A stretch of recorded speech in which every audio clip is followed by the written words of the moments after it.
Have you ever felt like you were born with a price tag hanging from your neck?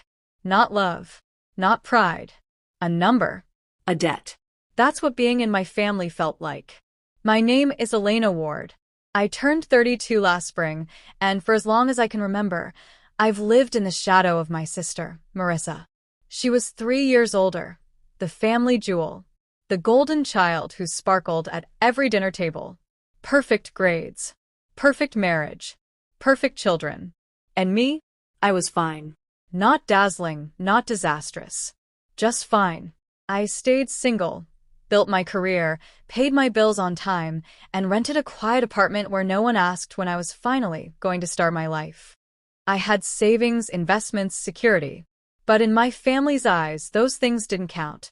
Not if you weren't wearing a ring or pushing a stroller. My parents, Helen and Richard, never said it outright, but their questions always carried teeth. Don't you want kids before it's too late? Still in that apartment, huh? It's a shame Marissa's boys don't have cousins. I used to think if I worked hard enough, maybe they'd finally see me the way they saw her. But the truth is, I wasn't the daughter they bragged about. I was the one they assumed would survive no matter what. So I smiled. I changed the subject. I kept my distance, because distance felt safer than being reminded, over and over, that I was invisible. But distance wasn't enough. Not for what was coming. Marissa's perfect life cracked quietly at first, like porcelain under pressure. Then it shattered. Her husband, Daniel, had been cheating for years. She found the proof in a trail of messages he didn't bother to hide well enough. When she finally filed for divorce, no one blamed her. Daniel vanished, taking his paycheck and his apologies with him. Suddenly, my sister was alone with 2 little boys, Caleb and Jonah, and bills she couldn't carry. Our parents offered sympathy, but sympathy doesn't pay rent. I didn't think twice. I covered her attorney's fees. I paid 6 months of her rent when her hours at the community center fell short. I babysat the boys so she could breathe. I never kept receipts, never asked for thanks. I loved them, and I thought, stupidly, that maybe now my parents would finally see me for who I was. But they didn't. Instead, every phone call with my mother became an update on Marissa's misery, followed by a question about whether I'd met anyone yet. That's the curse of being the responsible one. People stop seeing your help as a gift. They start treating it as your duty. It was a Wednesday when the call came. My mother's voice was unnaturally bright. "Elena, honey, we have such wonderful news. Can you come by tonight? Your father's already home. Marissa will be here too." Her cheeriness sounded rehearsed. I told myself not to overthink it. Maybe for once it really was good news. When I arrived, they were already waiting. Dad in his recliner, Mom perched on the couch, Marissa sitting stiff beside her. On the table, a manila folder. "There she is," Dad said, handing it to me. "Take a look." Inside, mortgage papers. I blinked. "What is this?" Mom clasped her hands. "It's for Marissa's new house. Isn't it wonderful? 3 bedrooms, big yard for the boys. They deserve stability." "That's great," I said carefully. "The boys will love it." I started to hand the folder back, but my mom pushed it toward me. No, eso es tie. "That's for you." "For me?" Dad cleared his throat. "We've all agreed you'll take over the mortgage. You've been saving for years. You can afford it. Marissa can't." My stomach dropped. "You're asking me to pay for her house?" Marissa whispered, barely audible. "After Daniel left, I have nothing. I can't do this without help." I stared at the numbers, hundreds of thousands of dollars. 10 years of my savings gone. "I already paid for the divorce," I said softly. "And half a year of rent. I've been saving for my own home." Mom reached for my hand. "Sweetheart, we raised you. Isn't it time you gave back?" My father's words cut like a blade. "You don't have a husband or children. You're the logical choice." I stood up, folder shaking in my hands.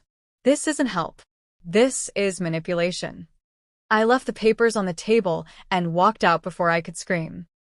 I thought they'd come to their senses, that they'd realize how insane it was. I was wrong. The first call came from my cousin, April, someone I hadn't spoken to in years. No hello. No hesitaste. I can't believe you'd be so cold, Elena. Those boys are your nephews. You're sitting on all that money, and you won't help. I gripped the counter. You don't know the full story. I know enough. Family helps family. Marissa would do the same for you. I laughed sharp, bitter. No. She wouldn't. She hung up on me. The messages poured in after that. Old cousins, uncles, even my Aunt Patricia, with her syrupy voice. You're not getting younger, Elena. At least this way, you'd be investing in your family's future. Because I was single, childless, responsible, they thought I owed them. They thought my life, my savings, my future didn't belong to me. I blocked them all. And for 2 quiet months, I almost convinced myself it was over. Until the envelope arrived. Thick. Official. Cold. My parents were suing me. They demanded $350,000 reimbursement for the costs of raising me. Food. Clothes. Education. They even listed emotional support during adolescence. At the bottom, in black and white, funds to be used to finish paying for Marissa's house. I laughed until I cried. Then I hired the best lawyer I could find. 3 weeks later, we were in court. The room was beige and airless, filled with faces that hadn't sent me a birthday card in years, but showed up now to watch me burn. My parents sat with Marissa, beside them. She never once looked at me. On my side, just my grandparents. 2 people brave enough to show up, even if it meant defying their own daughter. The judge walked in, a man who looked like he'd heard every lie in the world. My father spoke first, smooth and rehearsed. We invested our lives and money into raising Elena. We're only asking for a portion of that back, to help our other daughter and her children. The judge didn't blink. Specifically, how much did you contribute to her education after 18? They faltered. Well, at that time, Marissa had just gotten married, so we were helping her. So, you did not contribute to the defendant's college expenses? No, but her grandmother. Behind me, my grandmother scoffed out loud. My lawyer flipped through a binder filled with receipts, bank transfers, text messages, proof of every sacrifice I'd made. Proof they weren't parents asking for fairness. They were creditors inventing a debt that never existed. When it was my turn, I stood and looked straight at the judge. This isn't about money, I said, my voice shaking.